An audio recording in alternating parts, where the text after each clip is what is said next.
Olá pessoal, aqui é o Velgas. Hoje é dia 29 de novembro de 2024. Guerra híbrida sombria, abaixo da superfície da opinião pública. Putin agrava a situação para que Donald Trump não acabe com a guerra na Ucrânia. Quero convidá-los, inscrevam-se no canal, que vocês vêm aqui, vocês não veem em outro canal. E não permitimos fake news, apenas notícias confirmadas. E análises também em cima dessas notícias. As análises, ninguém é obrigado a concordar comigo. Muito obrigado a vocês. Conto com vocês inscritos no canal. Bom, há um pouco mais de uma semana houve uma sabotagem. A Europa já assumiu que é uma sabotagem que houve em dados, em um ataque, sabotagem em cabos submarinos que transportavam dados, ou seja, cabos de internet que ligam países, que ligam continentes. E eu quero explicar para vocês o que isso tem a ver com a guerra na Ucrânia, e isso na realidade é a guerra híbrida do ditador russo Vladimir Putin. É isso que os países civilizados já têm certeza disso, apesar de não ter saído o relatório final ainda de quem está fazendo essa investigação. Já vamos ver os detalhes disso. Então, o mar agora, esse ataque que as polícias, não é só no Brasil que a pessoa vê o outro cometendo crime e diz o suspeito, né? O suposto criminoso, não. E lá tem alguns jornais que estão dizendo o suposto atentado, mas já sabe-se que é um atentado e só não publicaram isso. Na realidade, o navio é um navio chinês, e de bandeira chinesa, a maioria da tripulação é chinesa. Só o piloto, que é uma das funções mais... deve ter outras nacionalidades, mas o piloto, que é muito importante, que é quem dá a direção do navio, é russo. Então, talvez seja um barco cheio de sabotadores. E ele agora está cercado, esse navio, num estreito, no estreito de rota comercial, em águas internacionais, lá no Mar Báltico. O navio chinês cortou peças vitais da infraestrutura europeia para os cabos de dados, que ligavam a Escandinávia à Europa continental. Ou seja, é importante para problemas de bancários, problemas individuais, particulares, comerciais em geral, né? E ele fez essa sabotagem. Não é a primeira vez que essa sabotagem é feita, vou ver outros exemplos depois. E o navio está cercado e foi forçado a parar a viagem e está lá também um pouco mais de uma semana. Ele logo foi identificado, né? Não demoraram muito para identificar, perseguiram e cercaram o navio. Ele agora está em um estreito entre a Dinamarca e a Suécia, em águas internacionais. É uma rota comercial, está parado há mais de uma semana. E cercado por navios de guerra e navios policiais europeus. Os países que estão fazendo esse cerco ao navio Dinamarca, Suécia e Alemanha. Os investigadores europeus não excluem acidente, mas já acham essa hipótese muito remota. A maioria dos fatos leva a concluir que foi sabotagem. Eles têm certeza disso. Face a um conjunto de ações realizadas pelo navio chinês. E o tempo estava muito bom naquele dia. O mar estava calmo e não havia nenhuma turbulência marítima. Então, sem explicação nenhuma, o navio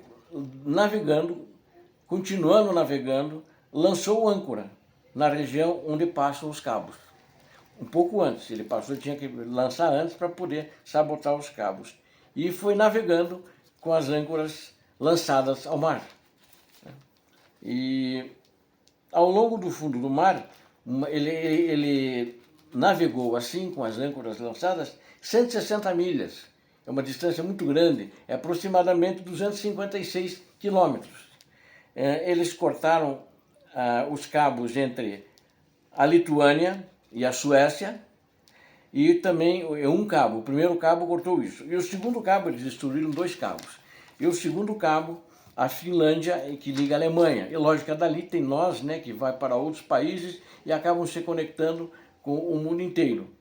E após cortar o segundo cabo, o navio começou a zigue-zaguear. Eles recuperaram imagens de satélite, né? O que dá mais certeza para eles. Assim que aconteceu, porque no que rompeu os cabos, já na central aparece lá que aconteceu alguma coisa no cabo, que rompeu o cabo. Imediatamente um navio de guerra dinamarquês foi ao encalço desse navio chinês. E já disseram, o principal suspeito é o navio chinês, o Ipen 3, esse é o nome do navio. E aí o navio continuou depois da sua jornada, né? Levantou as âncoras e sendo perseguido por esse navio de guerra dinamarquês, né? Não é um navio qualquer. E até hoje, então, ele permanece cercado e não pode sair do local. Já o capitão e a tripulação estão sendo ouvidos pelas autoridades, o piloto já foi ouvido, o capitão, os principais do navio já foram ouvidos, né? Os investigadores estão surpresos, os investigadores, digo, estão surpresos, porque o navio percorrer todo o trajeto de entre 250 e 260 quilômetros por mais de 6 horas, ele andou 6 horas assim, né? E não dá para dizer que é acidente, porque esse pessoal, o capitão era experiente já nesse navio, o piloto e os demais, eles iam notar que tinha alguma coisa errada, né? Porque o navio, além de gastar mais combustível, começou a andar, ele estava a toda velocidade, mas ele anda a 50% mais devagar, mesmo pisando o máximo, vamos dizer assim, falando como um motorista, pisando o máximo no acelerador. E ele ia notar, eles tinham que ter notado, não dava para dizer, né? A não ser que a tripulação, como tinha um russo, né, tivesse tomado vodka e estava alcoolizada, né? Isso, acho que não, né? Não é o caso, né? Um dos cabos tem 1.200 quilômetros, né? É grande, o outro é um pouco menor, não tenho aqui o tamanho. Então, 1.200 quilômetros de comprimento. Ambos estão sendo reparados e logo os reparos ficarão prontos, porque o corte foi num ponto, né? Então, esses países envolvidos estão fazendo os reparos. E agora são os únicos cabos que conectam a Europa, esses países que eu citei, né? A Lituânia e a Finlândia, são os únicos para a Europa continental. E a Finlândia, você veja a vingança do pipoqueiro, e outro é Lituânia, que é esse país do bloco soviético, e o outro, e a Suécia, que recentemente entrou na OTAN. E também a Suécia, que recentemente entrou na OTAN. Tudo leva assim, né? Nenhuma coincidência. Não houve nenhuma coincidência. A Rússia já negou, né? A Rússia oficialmente já negou, diz que não tem nada a ver com isso. É um navio de uma empresa particular chinesa que faz transporte de carga comercial. Desde quando, agora temos que notar o seguinte, né? Desde quando o ditador russo lançou a segunda fase da invasão na Ucrânia, em larga escala, em fevereiro de 2022, tem acontecido nas águas europeias, depois dessa segunda fase da invasão na Ucrânia, em uma escala maior existe dessa guerra sombria abaixo da superfície da atenção da opinião pública. Ou seja, estão acontecendo fatos, inclusive no mar já aconteceram outros. Porém, esse chamou muito a atenção porque ele cortou a comunicação entre países, né? E isso é muito grave. Como eu disse, até expliquei o que isso afeta, né? Todas as transações comerciais entre esses países, empresas, bancos, etc., escolas, inclusive universidades, foi afetado, pararam, né? Mas não teve nenhum problema, porque esses dados, vamos dizer, têm redundância, ou seja, uma espécie de um backup, né? O dado transitou, ele já é armazenado num outro local e não perde com o que aconteceu isso, e assim que ficar restaurado, eles vão, a partir daquele ponto, restaurar tudo. Então, existe um histórico sobre isso que vai ser recuperado. Algumas dessas coisas não são discretas. Por exemplo, pacotes incendiários, quero dar um outro exemplo, que recentemente começaram a aparecer em voos da DHL com destino certo, e não só em voos da DHL. Talvez alguém viu aqui em algum voo da DHL. Esses aviões que transportam malotes e outros tipos de carga, mesmo mercadorias, né? Então, que foram despachados. Especialistas em segurança aérea disseram que o objetivo desses terroristas que sabotaram era fazer um incêndio num avião comercial, num avião transatlântico, ou seja, que estivesse, por exemplo, voando entre a Europa e a América e o continente americano, né? É um crime muito duro que seria, eles pretendiam incendiar um avião desses, né? O que é uma coisa muito assustadora e nunca aconteceu antes. Em nenhuma guerra sabe-se que aconteceu isso entre países, mas esses acontecimentos são algo novo, mas fazem parte da guerra híbrida da Rússia contra os países que apoiam a Ucrânia. Aí está provado que a Rússia, de fato, não está só querendo a Ucrânia. A Rússia está guerreando com a Europa na chamada guerra híbrida. E o interessante, agora eu vou dizer, o piloto, que é russo, Alexander Stechentsev, é russo. Esse já foi ouvido de novo e deverá ser ouvido mais vezes. Por quê? E o capitão também e alguns outros oficiais desse navio, porque eles já eram suspeitos do mesmo caso, quando lembram daquele stream, como é que é o nome daquele cabo, lá na Alemanha, que ligava, um gasoduto que ele transportava da Rússia para a Alemanha, feito pela Angela Merkel. Esse gasoduto, depois que a Europa deixou de comprar, alguém sabotou e destruiu. E esse navio chinês esteve na área, na época, também visto por imagens de satélite, Nord Stream 2. Então, o Nord Stream 2 esteve na área e esse pessoal estava lá também e também são suspeitos de que eles fizeram a explosão do Nord Stream 2.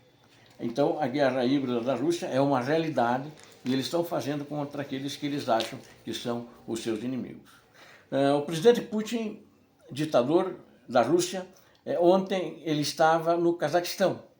E no Cazaquistão, ontem, 28 de setembro, né, ele disse que ele anunciou novamente os mísseis Oreshnik dele, que ele mandou um contra a Alemanha, na cidade de Dnipro, que estão prontos à disposição para matar e destruir. O cara vai fazer esses anúncios num outro país, quer dizer, esse país também não deve ser flor que se cheira, né? E ele, na realidade, o presidente Zelensky rebateu hoje, e ele disse que sim, eles estão à disposição para matar e destruir, obviamente. Isso ele não falou Ucrânia daí, né? Mas ele disse que poderá usar mais vezes. E para matar e destruir, obviamente, ele quer adicionar mais milhares aos milhares de mísseis que já atingiram a Ucrânia. O presidente falou isso, o Zelensky daí, né? E, na realidade, ele não precisa do fim desta guerra. Aí eu complemento o Zelensky, né? Ele só quer agitar esse Oreshnik para frustrar os esforços do presidente Trump, para fazer isso depois da posse dele, ou seja, ele não quer acabar a guerra, ele que começou a guerra e é o único que é mais interessado nessa guerra. Putin quer agravar a situação para o presidente Trump não possa ter sucesso, disse Zelensky, para que não possa acabar com a guerra. Putin é o único culpado dessa guerra, é o único que acredita na guerra. E é por isso que a escalada de Putin agora é uma pressão para mais tarde forçar o presidente da América a concordar com os termos da Rússia. Compreendemos todas as ameaças existentes, concluiu Zelensky. E eu gostaria de destacar que o trabalho de recuperação ainda naquela área industrial de Dnipro ainda está em processo de reconstrução, né? A Ucrânia imediatamente começou a recuperar a área, mas acho que deve demorar um tempinho para isso terminar. Obrigado a vocês que assistiram esse vídeo, conto com vocês. Inscrevam-se no canal, deem um like e compartilhem com suas redes sociais. Não esqueçam, inscrevam-se, eu conto com vocês. Deus abençoe a vocês, Deus abençoe a Ucrânia, Deus abençoe o Brasil. Paz e bem, paz para toda a humanidade.